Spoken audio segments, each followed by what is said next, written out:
Assalamualaikum. Saya akan menceritakan kembali cerita misteri seram dan juga sejarah.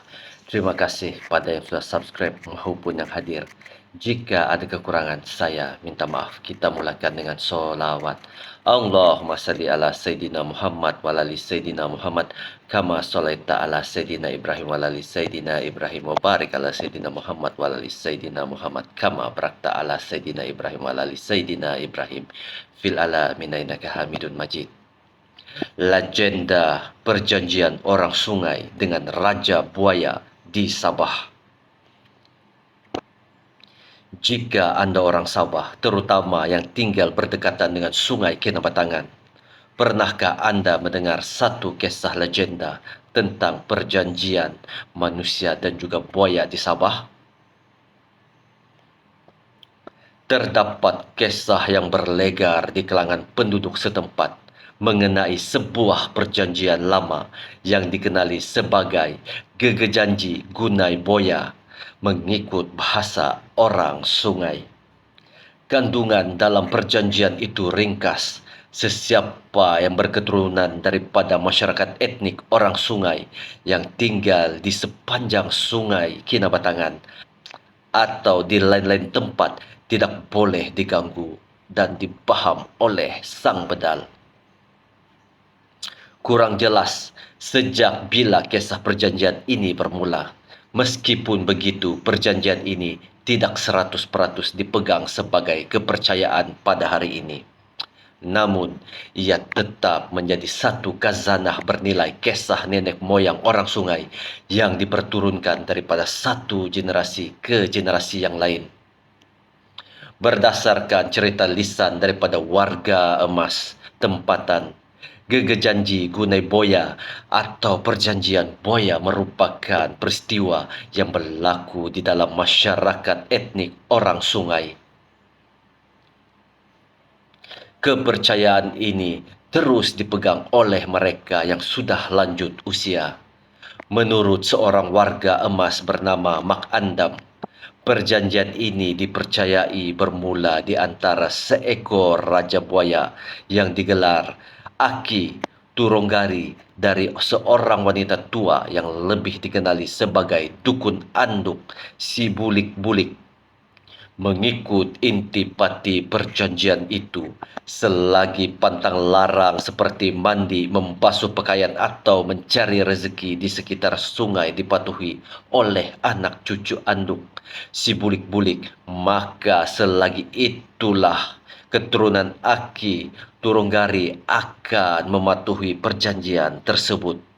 Menurut Mak Andam, orang-orang tua percaya perjanjian itu bukan sekadar mitos atau legenda, tetapi ia benar-benar berlaku. Ia adalah kisah zaman dahulu yang diperturunkan daripada satu generasi ke generasi yang lain. Kisah perjanjian ini dikatakan memberi kesan kepada kehidupan seharian orang sungai. Jadi, tidak heranlah jika ramai generasi dulu kala mempercayainya. Malah jika ditanya daripada generasi tua di kalangan orang sungai, ramai di antara mereka mengakuinya. Sepanjang mereka hidup, belum pernah lagi ada generasi mereka yang dipaham oleh buaya. Selain Mak Andam, kisah perjanjian tersebut turut dikongsi oleh 5 orang nelayan dari kampung Sukau yang mengakui kesemua mereka tidak pernah diganggu buaya ketika menangkap ikan di sungai ini. Meskipun begitu, mereka tetap mengamalkan langkah berjaga-jaga dan mengutamakan keselamatan setiap kali turun ke sungai untuk menangkap ikan.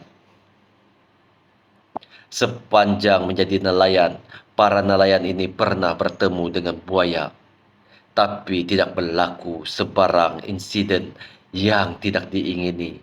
Salah seorang daripada mereka bernama Ridwan menceritakan dia pernah dihampiri buaya sepanjang 15 kaki di hujung perahunya. Ketika itu, dia sedang mengangkat bubuk udang galah yang dipasangnya. Ketika itu, dia hanya mampu berdoa kepada Allah saja. Mujurlah, buaya yang timbul itu kemudian perlahan-lahan tenggelam ke dasar sungai. Namun demikian, bukan tidak pernah buaya menyambar manusia di tebing sungai sebagai santapannya. Pernah berlaku dahulu, seorang pekerja ladang di sebuah syarikat peladangan kelapa sawit menjadi habuan buaya. Pekerja lelaki warga Indonesia berusia awal 20-an itu dikatakan sedang menjala ikan di hulu Sungai Kinabatangan hingga lewat petang, tanpa mengendahkan papan tanda yang melarang kegiatan memancing ataupun menjala di kawasan itu. Pekerja terbabit dan rakannya terus melangkah masuk ke dalam sungai hingga ke paras pinggang. Malang tidak berbau. Kehadiran mereka telah dihidu oleh seekor buaya yang membaham salah seorang daripada mereka dalam sekelip mata. Disebut bahwa yang selalu menjadi mangsa baham buaya adalah orang luar, bukan orang sungai. Antara realiti dengan ilusi, perjanjian buaya ini mungkin ada rahsia di sebaliknya. Ketika masyarakat etnik orang sungai dan anak cucu aduk si bulik-bulik masih berpegang teguh kepada pantang larang ketika mencuci pakaian atau mandi, ataupun mencari rezeki di sungai, anak cucu sang bedal aki Turunggari pula tidak pernah lupa akan syarat yang dijanjikan oleh raja mereka. Yang pasti, masyarakat etnik orang sungai di Sungai Kinabatangan dan juga Sungai Segama atau di mana-mana saja di Sabah tetap tabah meneruskan kehidupan di tebing sungai. Meskipun masih berpegang pada janji itu, mereka cukup pasti buaya bukanlah penghuni sungai yang boleh diberikan kepercayaan sebagai teman. Cerita sampai di sini. Jika ada kesilapan dan juga tersasul kata, saya minta maaf. Assalamualaikum warahmatullahi taala wabarakatuh. Terima kasih. Syukur alhamdulillah.